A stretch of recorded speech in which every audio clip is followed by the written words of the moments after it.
ಗುರುಪ್ರಸಾದ್ಗೆ ಮಕ್ಕಳು ಒಬ್ಬರನ್ನೊಬ್ಬರು ಮಾತನಾಡುತ್ತಾ ನಿಂತುಕೊಂಡರೆ ವೃಥಾ ಕಾಲಹರಣ ಮಾಡುತ್ತಲಿರುತ್ತಾರೆ ಎಂಬುದೇ ಅವರ ಅನಿಸಿಕೆಯಾಗಿರುತ್ತದೆ.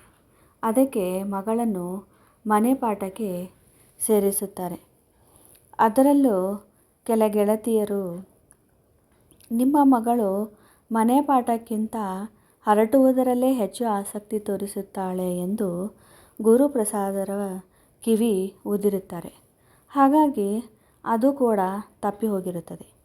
ಅದಾದ ಕೆಲ ದಿನಗಳಲ್ಲಿ ಮಮತಾ ಮತ್ತು ಅವಳ ಗೆಳತಿ ಶಾರದಾ ಶಾಲೆ ಮುಗಿಸಿ ಮನೆಗೆ ವಾಪಸ್ಸು ಬರುತ್ತಿರುವಾಗ ದಾರಿ ಮಧ್ಯದಲ್ಲಿ ಬಾಯಾರಿಕೆಯಾಗಿ ಮಮತಾ ಹತ್ತಿರವೇ ಇದ್ದ ಮೆಟ್ಟಿಲುಗಳ ಬಾವಿಗೆ ಇಳಿಯುತ್ತಾಳೆ. ಅಲ್ಲಿದ್ದ ನೀರು ಮೆಟ್ಟಿಲುಗಳ ಮೇಲೆ ತುಂಬ ದಿವಸಗಳಿಂದ ನಿಂತಿದ್ದರಿಂದ ಪಾಚಿಗಟ್ಟಿದಂತೆ ಆಗಿರುತ್ತದೆ. ಆ ಪಾಚಿಯ ಮೇಲೆ ಹೆಬ್ಬೆರಳನ್ನು ತಾಕಿಸಲು ಹೋಗಿ ಕಾಲು ಜಾರಿ ಬಾವಿಗೆ ಬಿದ್ದೇ ಬಿಡುತ್ತಾಳೆ ಮಮತಾ. ಈಜು ಬರದ ಮಮತಾ ಮೂಗು ಮುಚ್ಚಿಕೊಂಡು 10 ಸಲ ಮುಳುಗುವುದು ಏಳುವುದು ಮಾಡುತ್ತಾ ಉಸಿರನ್ನು ಗಟ್ಟಿಯಾಗಿ ಹಿಡಿದುಕೊಂಡಿರುತ್ತಾಳೆ.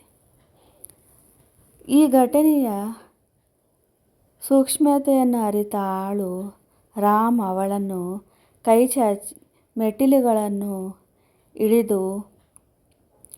ಕೈಚಾಚಿ ಎಳೆದುಕೊಂಡು ಬಾವಿಯ ಮೆಟ್ಟಿಲು ಹತ್ತಿಸಿ ಬಾವಿಯಿಂದ ಹೊರಗಡೆ ತಂದು ನಿಲ್ಲಿಸುತ್ತಾರೆ. ಆ ಕ್ಷಣ ಅವಳಿಗೆ ಅನಿಸುತ್ತದೆ, ಅವಳ ತಂದೆ ಶಿವನಿಗೆ ಮಾಡಿದ ಭಕ್ತಿ ನಿಷ್ಠೆಯೇ ಅವಳನ್ನು ಕಾಪಾಡಿರಬಹುದು ಎಂದು ಅವಳಿಗೆ ಅನಿಸುತ್ತದೆ. ಅವಳನ್ನು ಪ್ರಾಣಾಪಾಯದಿಂದ ಪಾರು ಮಾಡಿದ ವ್ಯಕ್ತಿಗೆ ಧನ್ಯವಾದ ತಿಳಿಸಿ ಸುತ್ತಲಿದ್ದವರಿಗೆಲ್ಲ ಈ ಅಂಕಲ್ನಿಂದ ನನ್ನ ಪ್ರಾಣ ಉಳಿಯಿತು ಎಂದು ಮಮತಾ ಸಂತೋಷದಿಂದ ಹೇಳಿಕೊಳ್ಳುತ್ತಾಳೆ.